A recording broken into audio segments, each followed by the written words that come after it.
Você já notou como algumas pessoas vivem na plenitude, enquanto outras, com a mesma fé, com a mesma Bíblia na cabeceira, parecem nunca conseguir respirar dentro de casa? Você entra na sala delas e sente algo diferente. Um silêncio que organiza, uma leveza que convida. E você entra na sua própria casa e sente o peso das coisas empilhadas, das gavetas que não fecham, das superfícies que acumulam tudo aquilo que você não sabe mais onde colocar. E o pior, você já tentou, você já arrumou, você já prometeu. E em 2 semanas, às vezes em 2 dias, estava tudo do mesmo jeito. Deixa eu te fazer uma pergunta que vai custar. E se o problema não for preguiça? E se não for falta de tempo? E se o verdadeiro problema for que ninguém te contou que a organização da sua casa tem uma raiz espiritual que vai muito além de comprar caixinhas e assistir vídeos de dicas? Hoje, nesse vídeo, eu vou te mostrar 2 mulheres. Elas moram na mesma cidade, têm vidas parecidas, as 2 são cristãs, as 2 frequentam igrejas. Mas elas fazem escolhas muito diferentes quando se trata de como cuidam do espaço onde vivem. E ao longo dos próximos minutos, você vai acompanhar as 2, ao mesmo tempo, e vai entender por que uma floresce e a outra continua presa. Não é julgamento, é espelho, porque uma delas é você. O sistema que vai revelar tudo isso tem um nome. Eu chamo de o método das 2 mesas, porque toda mulher tem dentro de si 2 mesas. A mesa da agitação, onde a vida transborda sem forma, e a mesa da presença, onde Deus é convidado a sentar. E o que determina qual mesa domina a sua casa não é o seu temperamento, é a sua obediência. Fica comigo. Esse vídeo pode ser o ponto de virada que você estava esperando. Antes de contar essa história, preciso te dizer algo importante sobre o que você vai aprender aqui. O método das 2 mesas não é uma técnica de organização. É um caminho bíblico de 3 etapas que transforma a mulher por dentro. E quando a mulher muda por dentro, a casa muda por fora. Não tem como ser diferente, porque a casa não é uma estrutura de tijolos. A casa é o reflexo visível do estado interior de quem vive nela. É isso que a palavra diz em Provérbios 14:1. A mulher sábia edifica a sua casa, mas a tola a derruba com as próprias mãos. Provérbios 14:1. Você já leu esse versículo antes. Mas hoje, depois dessa história, você vai ler ele com outros olhos. Convido você a deixar o seu like agora. Isso ajuda esse conteúdo a chegar em outras mulheres que precisam ouvir isso. E me conta nos comentários, qual é o cômodo da sua casa que mais te angustia? Pode ser a cozinha, o quarto, aquela área de serviço que você fecha a porta e finge que não existe. Me conta lá embaixo. Se você ainda não se inscreveu no canal, faz isso agora. Clica em inscrever e ativa o sininho. E acredita, uma boa notícia na sua casa está chegando para você nos próximos dias. Antes de mergulharmos nessa história, quero te dizer uma coisa rápida. Você que chegou até aqui já é diferente, porque você busca. E quem busca também precisa de estrutura para colocar em prática o que aprende. Por isso, eu criei um planner de organização semanal, especialmente para quem quer parar de deixar os dias passarem sem direção. Não é complicado. É simples, bonito e foi feito para quem, como você, sabe que Deus honra quem age com intenção. O link está na descrição e no primeiro comentário fixado. Vai lá dar uma olhada depois do vídeo. Conheça a Márcia, 52 anos, 3 filhos criados, uma vida inteira dedicada à família. Ela acorda toda manhã com a melhor das intenções. Antes mesmo de colocar os pés no chão, já está pensando no que precisa fazer. Lavar, organizar, ligar, resolver. A casa de Márcia tem tudo. Tem móveis bonitos que ela comprou ao longo de anos. Tem lembranças em cada prateleira. Mas tem também uma pilha de roupas que migra da cama para a cadeira, da cadeira para o canto, do canto para a cama de novo. Tem gavetas que não fecham mais. Tem uma bancada de cozinha que ela limpa de manhã e à tarde já está cheia outra vez. Márcia se sente soterrada. Ela ora. Ela pede a Deus que a ajude. Mas toda vez que termina uma tarefa, parece que 3 outras aparecem no lugar. E a sensação que não sai, a que ela não conta para ninguém, é essa. A de que está sempre correndo e nunca chegando. Agora conheça Beatriz, 54 anos, também com filhos criados, também com uma casa comum. Não uma mansão, não um lar de revista. Uma casa de mulher que trabalhou a vida inteira. Beatriz também não nasceu organizada. Aos 48 anos, a casa dela era tão caótica quanto a de Márcia. Talvez pior. Mas alguma coisa mudou nela há 6 anos. E esse alguma coisa é o que esse vídeo inteiro vai revelar. Quando você entra na casa de Beatriz hoje, sente a mesma coisa que sente em certas igrejas. Aquela paz que não tem explicação racional. Não é porque está tudo perfeito. É porque há uma intenção em cada canto. A ordem, a presença. O que separa Márcia de Beatriz não é personalidade, não é tempo livre, não é dinheiro. É um sistema. E a diferença começa na mesma semana, no mesmo tipo de decisão, com o mesmo tipo de cansaço. Vamos acompanhar as duas. Há 6 anos, Beatriz estava no fundo. Tinha acabado de se mudar para uma casa menor depois da separação. Caixas por todo lado, coisas acumuladas de 20 anos de casamento e uma sensação de que sua vida tinha desmoronado junto com a organização. Foi numa terça-feira que Dona Generosa bateu à sua porta. Era a vizinha de 73 anos que todos conheciam no bairro, aquela mulher que todo mundo respeitava sem saber exatamente por quê.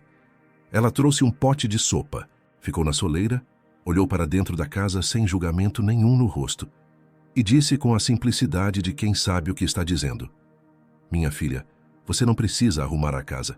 Você precisa arrumar o coração. A casa vem depois." Beatriz quis fechar a porta, mas não fechou, porque aquelas palavras bateram em algum lugar que ela não sabia nomear. Ela convidou Dona Generosa para entrar, com vergonha, com timidez. E nos meses seguintes, naquelas tardes de terça-feira, ela aprendeu o que nenhum vídeo de organização tinha conseguido ensinar. Enquanto isso, Márcia, nessa mesma época, estava assistindo ao 10º vídeo de como organizar sua casa em um fim de semana. Ela comprou 6 tipos de caixas organizadoras. Passou o sábado inteiro reorganizando o quarto. Ficou lindo. Durou 11 dias. Essa é a diferença entre as duas mesas. Beatriz foi convidada a sentar na mesa da presença. Márcia continuou na mesa da agitação, mesmo com as melhores intenções do mundo. Dona Generosa começou com uma pergunta que Beatriz nunca esqueceu: "Você limpa a casa por obrigação ou por amor?" Beatriz ficou em silêncio. A resposta honesta era desconfortável. Por obrigação, por culpa, por medo do julgamento dos outros.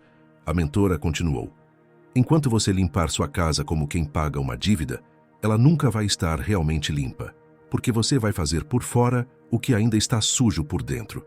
A primeira etapa do método das 2 mesas chama-se a mesa do rendimento. O momento em que você para de lutar contra a sua casa e começa a render a ela como um ato de adoração.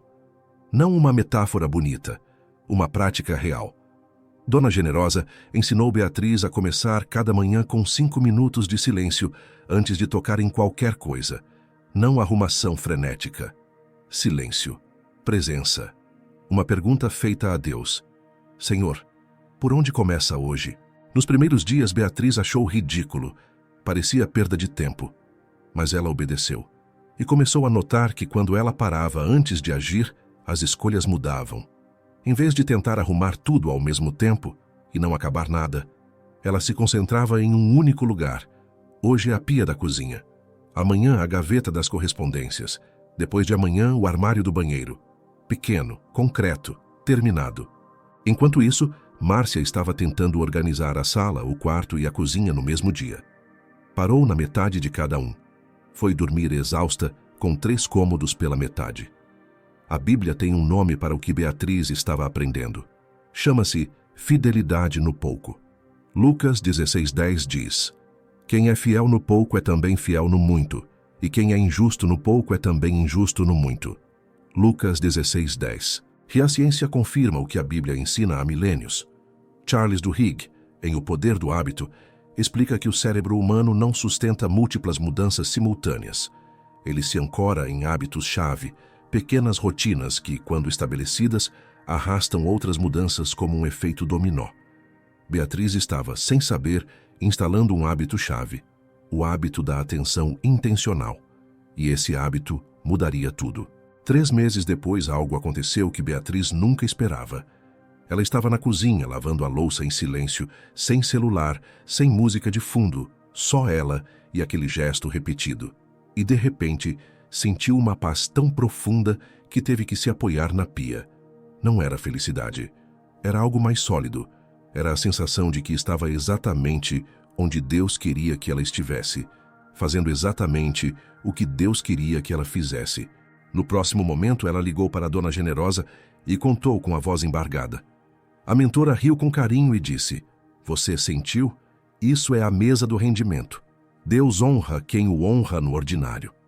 Você acabou de ver como 3 meses de obediência fiel mudaram tudo para ela. Mas sabe o que sustenta essa fidelidade no dia a dia? Estrutura. Quando a semana está organizada, quando você sabe o que fazer na segunda de manhã, fica muito mais fácil honrar os compromissos que você faz com Deus e com você mesma. Meu planner de organização semanal foi criado exatamente para isso. Te ajudar a organizar suas prioridades com clareza, sem complicação, da forma que quem tem mais de 45 anos precisa. Sem modinha, sem exagero, só o essencial que funciona. O link está na descrição e no primeiro comentário fixado. Dá uma olhada. 6 meses depois de começar a mesa do rendimento, Beatriz foi visitar uma amiga da igreja que tinha uma casa impecável. Tudo nos lugares certos, tudo limpo, tudo decorado com cuidado. Mas enquanto Beatriz estava sentada na sala perfeitamente arrumada, sentiu um vazio estranho. Era como estar dentro de um museu. Lindo para olhar, mas frio para viver. A amiga falava sobre as últimas técnicas de organização, as prateleiras que tinha comprado, o sistema de etiquetas que tinha adotado. E Beatriz percebeu, com clareza, a diferença entre uma casa organizada por fora e uma casa ordenada por dentro.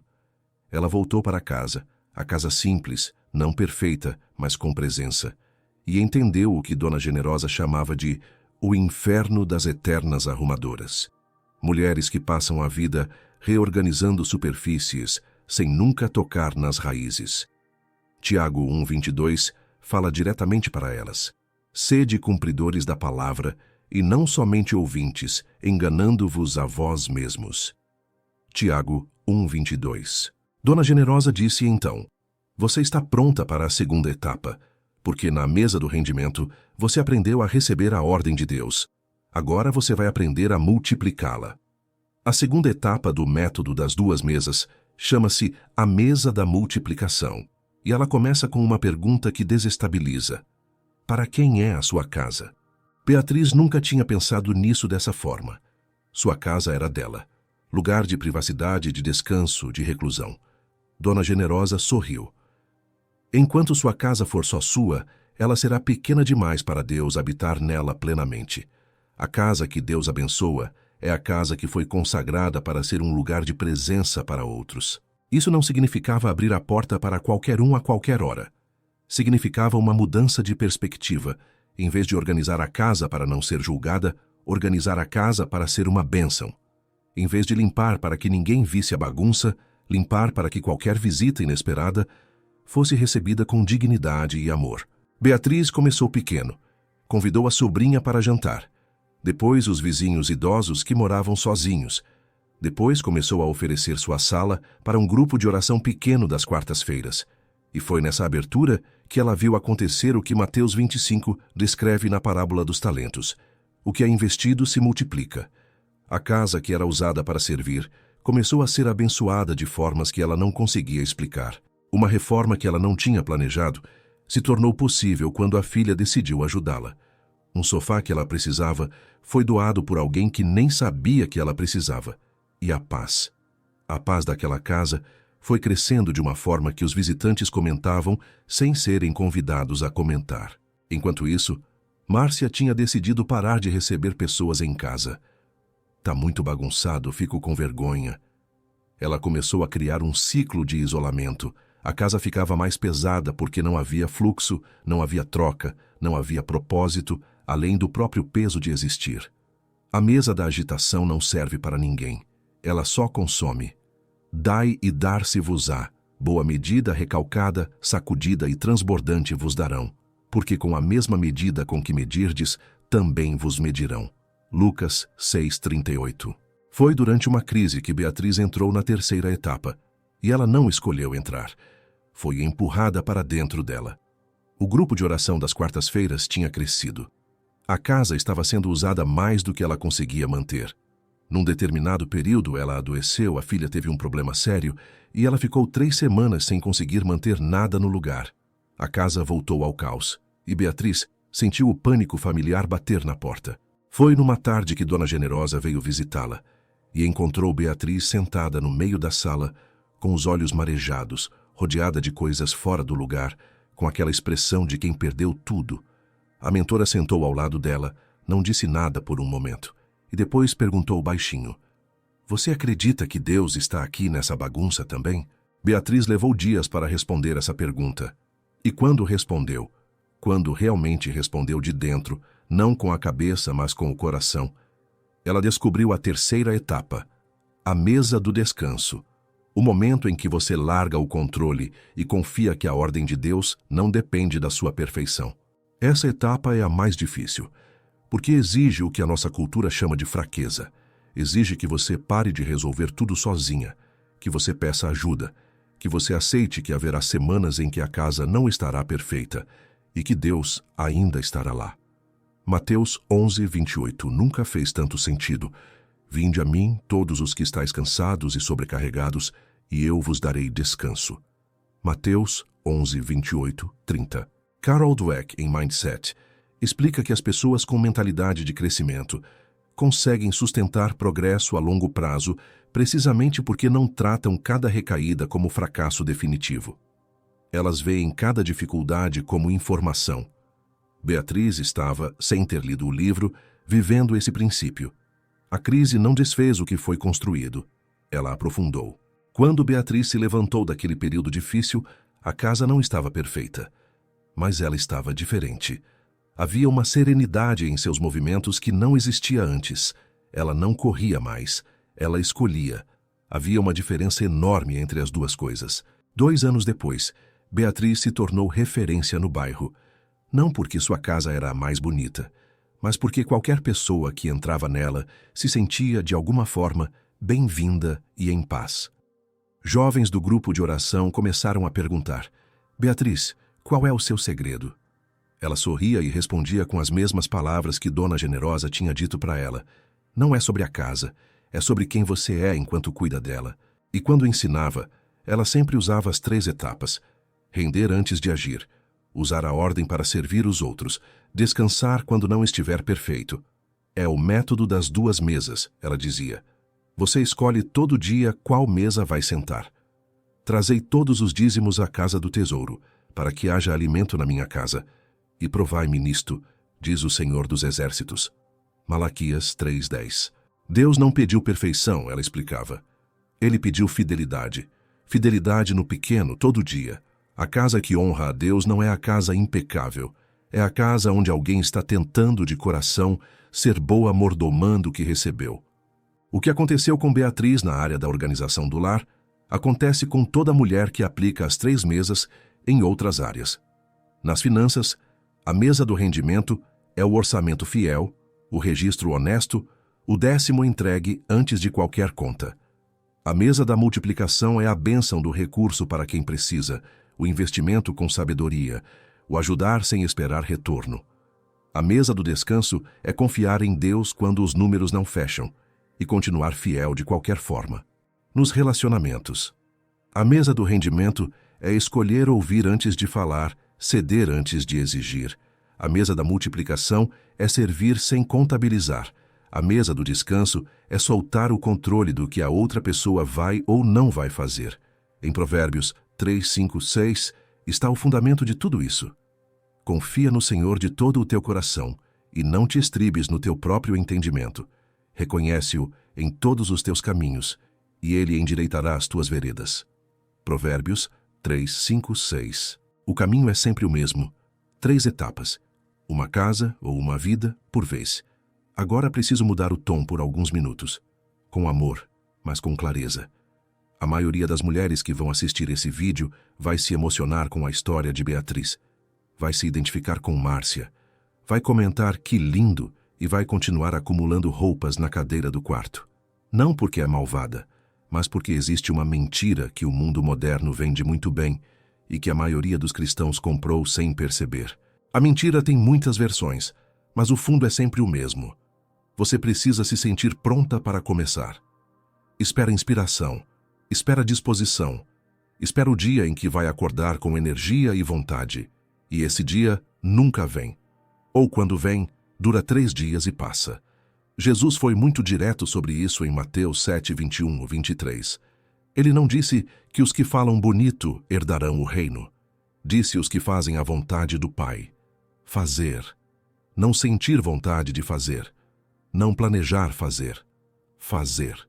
Nem todo o que me diz Senhor, Senhor entrará no reino dos céus, mas aquele que faz a vontade de meu Pai que está nos céus. Mateus 7, 21. Wallace Wattles, em A Ciência de Ficar Rico, diz algo que parece mundano, mas é profundamente alinhado com esse princípio bíblico. O progresso não vem de pensar melhor, mas de agir com intenção no ambiente imediato. Seu ambiente imediato é a sua casa. Não há atalho espiritual. Nunca houve, nunca haverá. Só existe um caminho. A mesa do rendimento, a mesa da multiplicação, a mesa do descanso. Nessa ordem, com obediência. Mas olha que coisa extraordinária. Você não precisa de muito para começar. Você precisa de pouco, feito com fé. Aqui está o seu plano de ação. Primeiro, escolha um único cômodo. Não a casa toda, um cômodo. Segundo, antes de tocar em qualquer coisa, fique em silêncio por 5 minutos e pergunte a Deus: por onde começa hoje? Terceiro, entre na mesa do rendimento. Faça o mínimo com máxima atenção. Uma gaveta, uma prateleira, uma superfície. Quarto, quando aquele espaço estiver em ordem, use-o para servir. Convide alguém para um café. Receba. Compartilhe. Quinto, quando a semana for difícil e a casa voltar ao caos, e vai voltar porque a vida é assim, sente na mesa do descanso. Respire. Confie. Recomece. José passou anos na prisão antes de ver o palácio. Davi foi ungido rei e continuou cuidando das ovelhas. Daniel manteve sua rotina de oração, mesmo com o decreto que proibia. Ruth colheu os restos do campo com a mesma dignidade com que teria colhido a safra principal. Todos eles foram fiéis no pouco antes de serem confiados ao muito. James Clear, em Hábitos Atômicos, chama isso de sistema de melhoria de 1% ao dia. A ideia de que pequenas ações consistentes produzem resultados extraordinários ao longo do tempo. A Bíblia chama isso de fidelidade. O nome é diferente. A verdade é a mesma. Beatriz viveu muitos anos naquela casa simples. Criou filhos dentro dela, acolheu netos, despediu-se de amigos. Na última semana de vida, a neta mais velha sentou ao lado dela e perguntou: Vó, se a senhora pudesse mudar alguma coisa, o que mudaria? Beatriz ficou em silêncio por um tempo. Depois respondeu com aquela calma de quem já não tem mais pressa de nada. Teria confiado em Deus mais cedo. Passei anos tentando resolver sozinha o que só Ele poderia ordenar. E quando finalmente larguei, quando finalmente sentei na mesa do descanso sem culpa, foi aí que a paz entrou de verdade. Não a paz de quando tudo está no lugar. A paz que fica quando nem tudo está no lugar. Mas você sabe que Deus está. Ela olhou para a neta e disse: Não se trata de ser perfeita desde o primeiro dia. Se trata de se tornar tão fiel no pequeno que a ordem vira o seu jeito natural de viver. E quando isso acontece, a sua casa deixa de ser um problema para resolver e vira um presente para oferecer. Combati o bom combate, acabei a carreira, guardei a fé. Já agora a coroa da justiça me está guardada. 2 Timóteo 4, 7, 8. O método das 2 mesas não é sobre mudar a sua casa. É sobre quem você se torna no processo de cuidar dela. Pense na Márcia que você conheceu hoje. Ela não é uma vilã. Ela é você, a versão de você que ainda está tentando resolver por fora o que precisa ser transformado por dentro. Ela não está errada em querer uma casa organizada. Está equivocada no caminho que está usando para chegar lá. E pense na Beatriz. Ela não nasceu diferente. Ela fez escolhas diferentes. Escolheu sentar em outra mesa, todos os dias. Existe uma pergunta que eu quero que você carregue consigo depois desse vídeo. Qual mesa eu escolhi hoje? Não a pergunta de se a sua casa está organizada. Não a pergunta de quantas coisas você arrumou. A pergunta De onde está o seu coração enquanto você cuida do que Deus colocou nas suas mãos? Jeremias 6,16 diz: Assim diz o Senhor, ponde-vos nos caminhos e vede, e perguntai pelas veredas antigas qual é o bom caminho, e andai por ele, e achareis descanso para as vossas almas. Jeremias 6,16. Há 2 caminhos diante de você. 5 anos procurando a técnica certa, o vídeo certo, a caixinha certa, e continuando com a mesma sensação de sobrecarga. Ou 5 anos sendo fiel no pequeno, um cômodo de cada vez, uma semana de cada vez, com Deus no centro de cada gesto. A transformação está esperando. Deus não vai forçar. Você precisa escolher sentar na mesa certa. Ativa as notificações para não perder nenhum vídeo novo, porque toda semana tem conteúdo novo aqui, feito para te ajudar a viver com mais fé, mais ordem e mais paz. E me conta nos comentários, qual é a primeira etapa do método das 2 mesas que você vai colocar em prática essa semana? Qual cômodo começa hoje? Escreve lá embaixo, porque escrever é o primeiro ato de intenção. E por falar em começar, se você saiu desse vídeo com vontade de organizar uma área da sua vida de verdade, não deixa essa vontade passar, porque disposição sem ação vira só mais uma inspiração esquecida até a sexta-feira. Meu planner de organização semanal está na descrição e no primeiro comentário fixado. Mulheres que usam me contam que foi a primeira vez em anos que sentiram que a vida estava sob controle. Não o controle ansioso, mas aquele controle sereno de quem sabe o que Deus quer dela nessa semana. Vai lá. Um passo pequeno hoje pode mudar muito a sua história. Obrigada para quem chegou até aqui. Você é uma das poucas verdadeiramente dispostas a mudar. Isso diz muito sobre quem você é e sobre quem você está se tornando. Antes de eu ir, se inscreve no canal. Um clique só. E fica de olho. Uma boa notícia na sua casa está chegando para você nos próximos dias. Agora vá e comece. Entre na mesa do rendimento. E daqui a meses, daqui a anos, você não vai acreditar que era a mesma mulher que vivia soterrada dentro da própria casa. Que Deus abençoe a sua jornada. Até o próximo vídeo.